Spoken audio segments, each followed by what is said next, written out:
नमस्कार दोस्तों, आपका मेरे YouTube channel Harbola sir Saraswati tutorial में स्वागत है। दोस्तों, आज मैं आपके सामने एक बार फिर एक नए वीडियो के साथ उपस्थित हुआ हूं। तो आज का जो हमारा वीडियो है दोस्तों, वह पुर्तगालियों के भारत आगमन पर है। तो हम जानेंगे पुर्तगाली जो है उन्होंने भारत को कैसे फॉलो किया, वह किस मार्ग से भारत आए। ठीक है, तो सबसे पहले दोस्तों जो नए समुद्री मार्ग की खोज हुई थी उसके बारे में जानते हैं। तो वास्को डी गामा जो थे उन्होंने केप ऑफ गुड होप के रास्ते एक नए मार्ग की खोज की जो यूरोप से भारत तक का एक समुद्री मार्ग था। ठीक है, यानी वास्को डी गामा पुर्तगाली था, तो उसने भारत को आने के लिए जो समुद्री मार्ग की खोज की थी वो उत्तमाशा अंतरिप या आशा अंतरिप, केप ऑफ गुड होप कहते हैं, उस रास्ते से वह भारत आया। एक मजे की बात और है दोस्तों कि वहां से यूरोप से उस रास्ते को फॉलो करते हुए यदि कोई भारत आएगा तो उसको 6 महीने लग जाएगा, उसको मैक्सिमम 6 महीने उसको भारत पहुंचने में लगेगा। ठीक है, अब ये जो वास्को डी गामा था वह कालीकट के बंदरगाह पर 17 मई 1498 को पहुंचा। कब पहुंचा दोस्तों? 17 मई 1498 को पहुंचा। यहां से वह जो यहाँ का शासक था कालीकट का, ठीक है, कालीकट का जो अभी नया नाम जो अभी रिसेंट में नेम जो आया है कोझिकोड है। ठीक है, तो कालीकट का जो शासक था जमोरिन, वह वास्को डी गामा का दोस्त था, तो वह इसके दरबार में पहुंचा, यानी जमोरिन के दरबार में पहुंचा। और दोस्तों 1499 में वास्को डी गामा पुर्तगाल दोबारा लौट के चला गया। अब यहां देखते हैं कब्राल का आगमन। ठीक है, ये कब्राल का जो नाम है पेड्रो अल्वारेज कब्राल नाम है इसका। ये सन 1500 में भारत आया और 1502 में वास्को डी गामा के दोबारा आने से कालीकट, कोचीन और कन्नानौर, ये 3 जगहों के नाम है, कालीकट, कोचीन और कन्नानौर में व्यापारिक केंद्रों की स्थापना हुई। कब हुई? जब कब्राल भारत आया और उसके बाद दोबारा जब वास्को डी गामा भारत आया 1502 में, तब ये जो है 3 व्यापारिक केंद्र कालीकट, कोचीन और कन्नानौर, ठीक है, तो इनकी स्थापना हुई। बाद में क्या होता है, इसका स्थान गोवा ने ले लिया, यानी जो व्यापारिक केंद्र थे कालीकट, आपके कोचीन और कन्नानौर, तो बाद में गोवा, इस गोवा को वो स्थान प्राप्त हो जाता है। अब दोस्तों अब आता है अल्बुकर्क का आगमन। अल्बुकर्क जो था उसका भारत में आगमन। तो सबसे पहले तो जानिए अल्बुकर्क का नाम, अल्फांसो डी अल्बुकर्क इनका नाम है। और 1503 में ये सेना का कमांडर बनकर भारत आया और 1509 में भारत में पुर्तगालियों का गवर्नर बनाया गया। यानी 1509 में इसको क्या बनाया गया? भारत में पुर्तगालियों का गवर्नर बनाया गया। किसको? अल्फांसो डी अल्बुकर्क को। अल्बुकर्क भारत में दूसरा पुर्तगाली गवर्नर था। और पहला कौन था? तो पहला था फ्रांसिस डी अल्मेडा। तो पहला गवर्नर था फ्रांसिस डी अल्मेडा था, जो 1505 से लेकर के 1509 तक जो है गवर्नर रहा। यानी पहला कौन था? फ्रांसिस डी अल्मेडा, जो 1505 से लेकर के 1509 तक रहा। और उसके बाद अल्फांसो डी अल्बुकर्क बना, जो आपका 1509 के बाद बना, यानी 1509 में बना। अब देखिए अल्बुकर्क जो है इसने क्या किया, अल्बुकर्क ने 1510 में बीजापुर के शासकों से गोवा को छीन लिया। यानी गोवा किसका था? बीजापुर के शासकों का था, तो गोवा को इन्होंने जो है छीन लिया। अल्बुकर्क ने ही पुर्तगालियों को, पुर्तगाली जो हैं, अपनी रेसस की बात कर रहे हैं अल्बुकर्क ने पुर्तगालियों को प्रोत्साहित किया कि वो भारतीय महिलाओं के साथ विवाह करने के लिए, कि वो भारतीय महिलाओं के साथ विवाह कर सकते हैं, उनको विवाह करना चाहिए। लेकिन दूसरी बात यह है कि वह मुसलमानों का विरोधी था, यानी वो मुसलमानों को नहीं चाहता था। इसके समय में पुर्तगाली एक समुद्री शक्ति के रूप में स्थापित हो गए थे। यानी किसके समय में? अल्फांसो डी अल्बुकर्क के समय में, अल्फांसो डी अल्बुकर्क के समय में क्या हुए थे? पुर्तगाली एक समुद्री शक्ति बन चुके थे।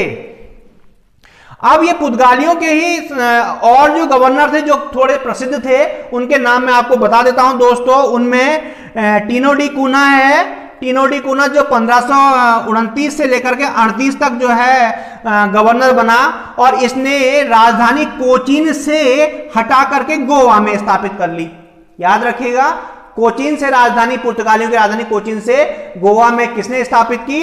तो टीनो डी कूना था, जो 1529 से लेकर के 1538 तक पुर्तगालियों का गवर्नर रहा। मार्टिन अल्फांसो डी सूजा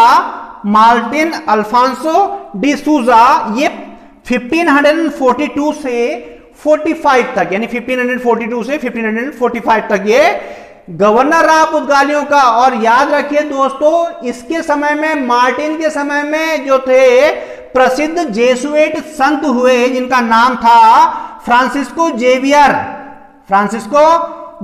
जो थे, इनके साथ भारत आए। फ्रांसिस्को जेवियर जो थे, इनके साथ भारत आए।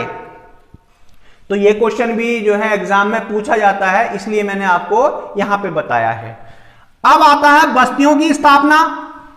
तो अल्बुकर्क के उत्तराधिकारियों ने, यानी जो अल्बुकर्क के बाद जो गवर्नर हुए, उन्होंने पश्चिमी तट पर दमन, सॉल्सेट, चौल, बंबई, मद्रास के निकट सेंट टोमे तथा बंगाल में हुगली में अपनी बस्तियां स्थापित की।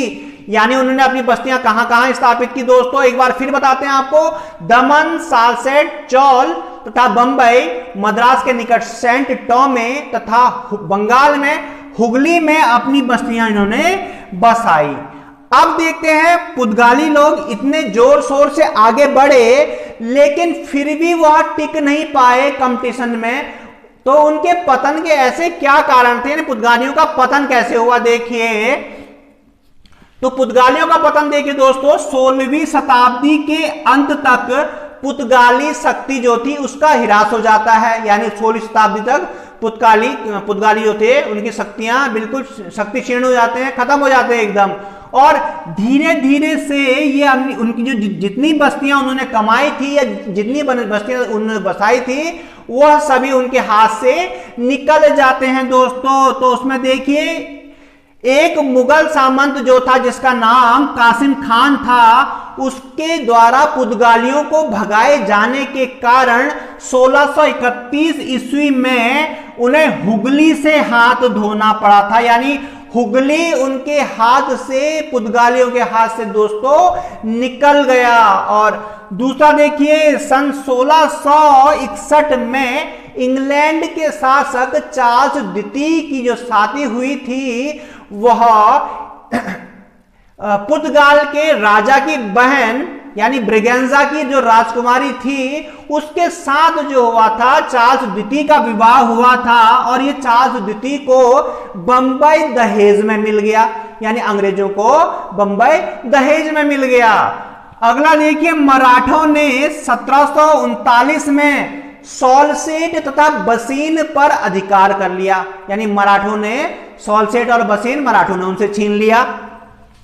अब यहां पे देखिए, हर कोई उनसे लेने में ही है उनकी बस्तियों को। तो अंततः उनके पास गोवा, दमन और दीव बसते हैं, ठीक है। और वो ये जो गोवा, दमन और दीव हैं, ये उनके पास 1961 तक रहा। और आजादी के बाद जो है 1961 के बाद, 1961 में क्या हुआ था कि उस समय सरदार वल्लभ भाई पटेल गृह मंत्री थे, तो उन्होंने जो है सैनिक जो प्रक्रिया होती है सेना के हस्तक्षेप के द्वारा गोवा, दमन, दीव को जो है पुर्तगालियों से खाली करवाया। अब यहां पे देखते हैं दोस्तों, पुर्तगालियों के पतन के क्या कारण थे, पुर्तगालियों का पतन क्यों हो गया, तो ये जानना बहुत जरूरी है दोस्तों। उनकी सबसे पहले तो जानिए, जो पुर्तगाली थे, उनकी धार्मिक असहिष्णुता के कारण जो भारतीय शासक थे और जनता थी, उनमें विरोध हो गया। दोस्तों अगर कोई भी शासक है वह लंबे समय तक तभी टिक पाता है दोस्तों जब वह धार्मिक नीतियों में उदार हो। और जनता जो है, जनता क्या होती है, धर्म की पुजारी होती है, क्योंकि धर्म को तो अफीम भी कहा जाता है। अगर हम किसी की धार्मिक भावनाओं को अगर छेड़ दें तो वो मरने मारने के लिए उतारू हो जाता है। तो हमें जो है धार्मिक असहिष्णुता यदि कोई भी शासक करता है, कोई भी अगर पुर्तगालियों ने ऐसा किया तो जनता और शासकों ने उनका विरोध किया दोस्तों। अगला यहां पे है, व्यापार में उनके अनुचित तरीके, यानी अनुचित तरीकों से वो व्यापार कर रहे थे तो वो लंबे समय तक नहीं टिक पाए दोस्तों। अगला देखिए, वह अन्य यूरोपीय कंपनियों के जो प्रतियोगिता थी उस प्रतियोगिता में वो चल नहीं पाए। ठीक है, क्योंकि कंपटीशन जब होता है तो उस कंपटीशन में वो सरवाइव नहीं कर पाए दोस्तों पुर्तगाली, तो उनको जाना पड़ा। और एक जो सबसे बढ़िया कारण वो मिलता है उनके जाने का, हर कोई नई नई जगह जाना चाहता है।